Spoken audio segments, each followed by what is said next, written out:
Hello and welcome back to the workbench. The parts have arrived for the MS-170, so it's time to put it back together. So there's a bit of carbon buildup in this ring. So I'll take the broken piston ring, just break it, and use it to scrape out the carbon.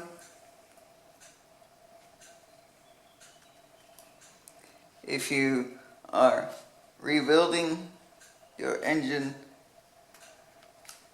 by wanting to give it a cleanup and you've not got new piston rings and you want to reuse the old rings, you can use a hacksaw blade or a metal saw blade just to get into the ring grooves and clean the carbon out.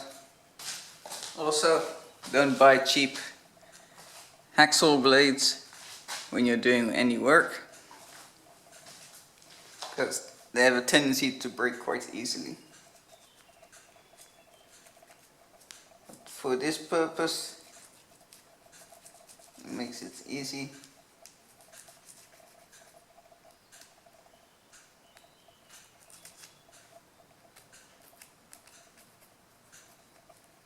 You can also, before doing this, soak it in some carburetor cleaner.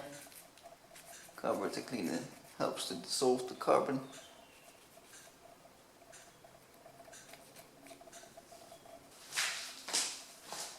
Okay, that's all done. You can see it's all clean now for the new rings. So these are the new rings made by AIP in India. Haven't used that before. So we'll see that I bought these from a company in Germany that specializes in mostly Stihl aftermarket parts. So from eBay I got lots of feedback, all positive, so I'm sure they should be okay to use.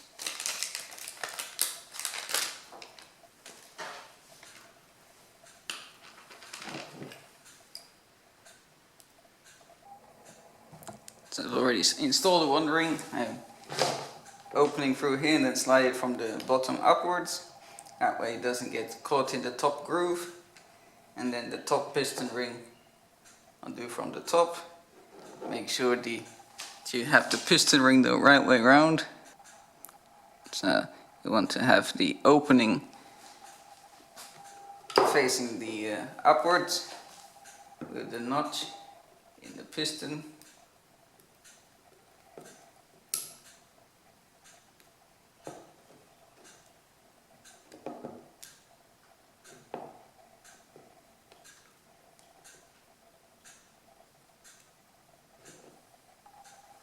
So that's all fitted.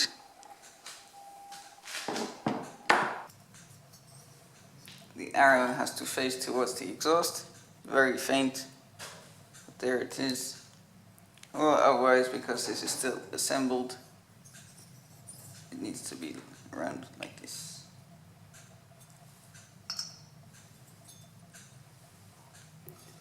Because the longer side is the clutch side, so we know it's on this side, because the other side has the mounts for the coil, which is for the flywheel side.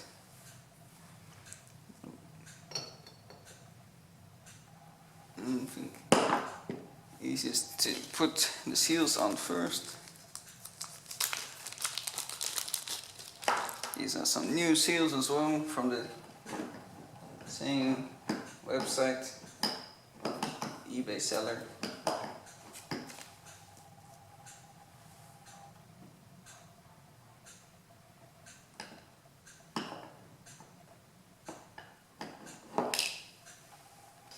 Now I got this clip. You need to put onto the crankshaft.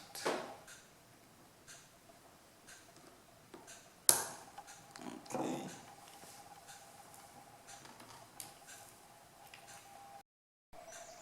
Okay, after making it cooperate, I've got it in. So now this I've got some Motor Seal Permatex. This is fuel resistant gasket maker, which I need to put around the edges here and underneath the seal.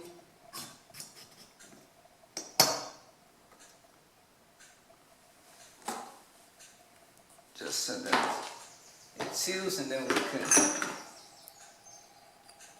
also put a bit on the cap. I had already previously cleaned it all out.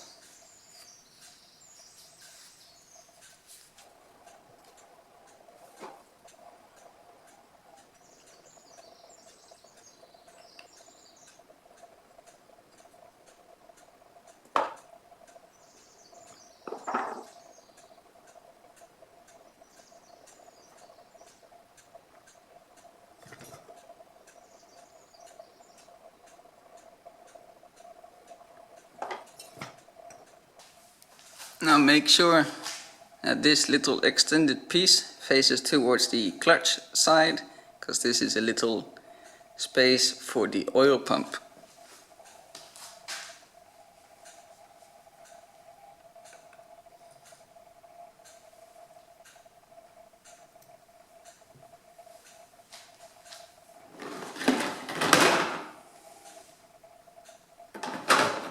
As you can see here, there's the oil pump. So that's a little bit of a space cut out in that clamshell end.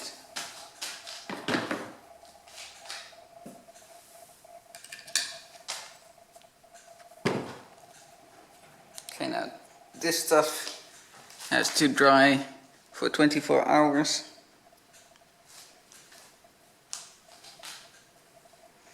Before being used with fuel. But we can continue to put it all together.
Make sure to put the intake boot on before putting the engine into the body. Make sure to put the plastic sealing ring on.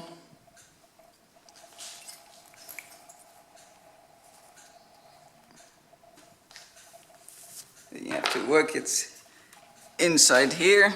Make sure it's all nicely seated and don't puncture it with a screwdriver. Now we can secure it in place.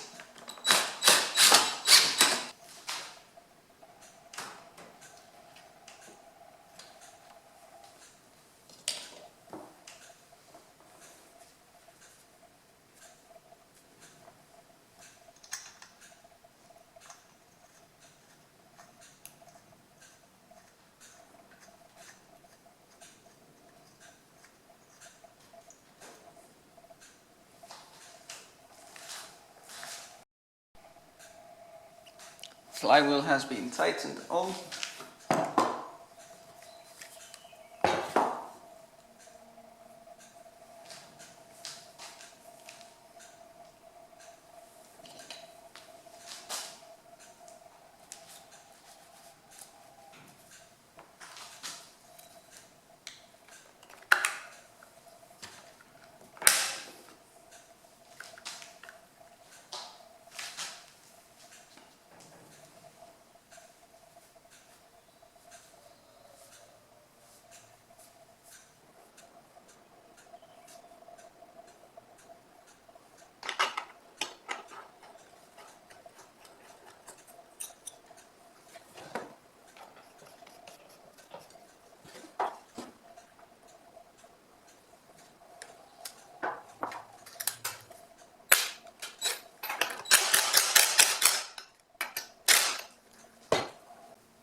So this opening in the drum needs to line up with the prong that sticks out for the oil pump.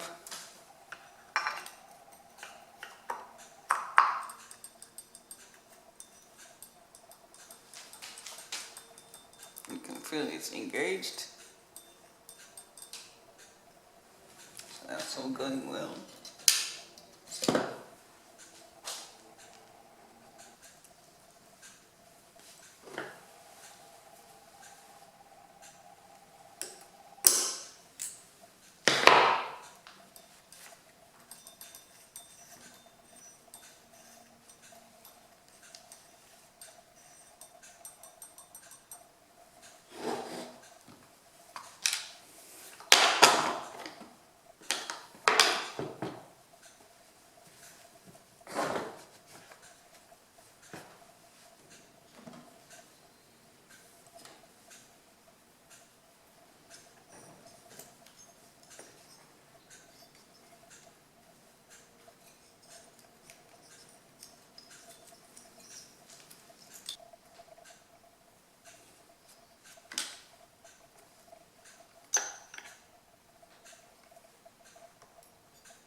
Okay, so this is how the contact plate for the stop switch goes into place.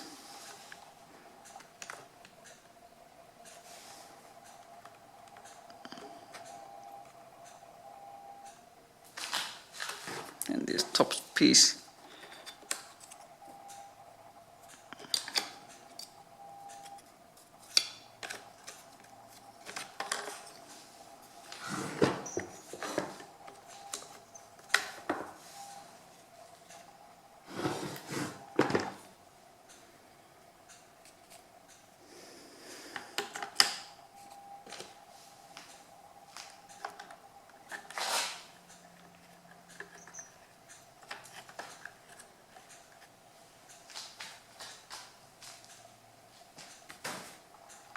that's how the choke rod goes.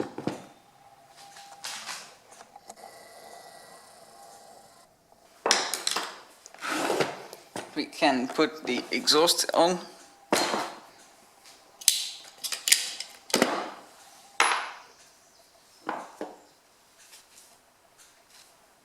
I will just clean off the studs.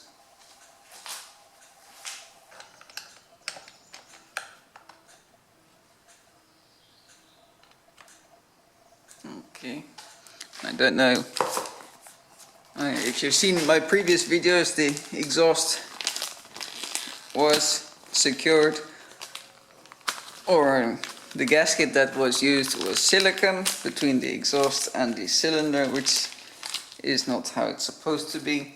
So I ordered an exhaust gasket. This gasket is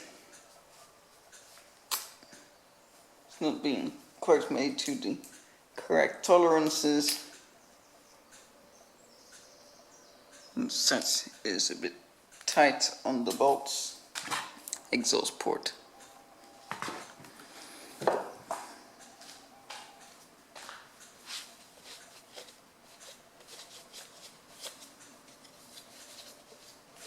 I've cleaned all of the silicone off of the exhaust. So that seats nicely.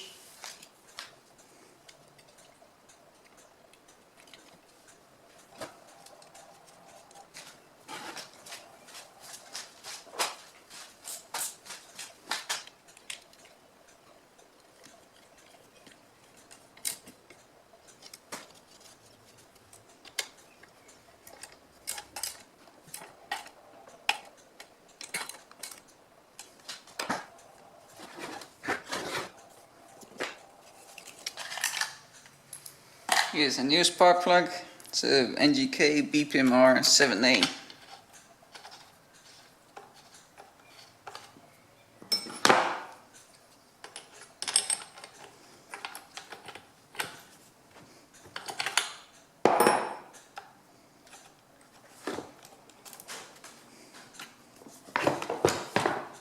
Okay, we can put the pull start unit on.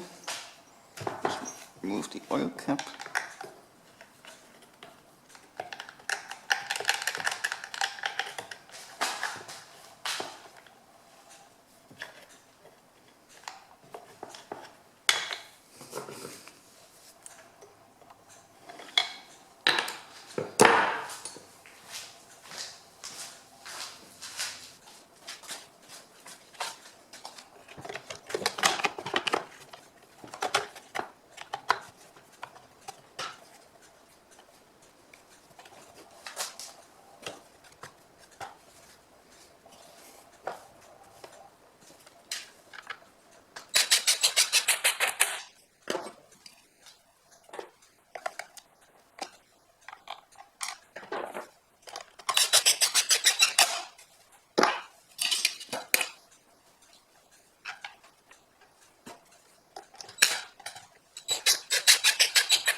Okay, is that fairly strict?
compression feels better.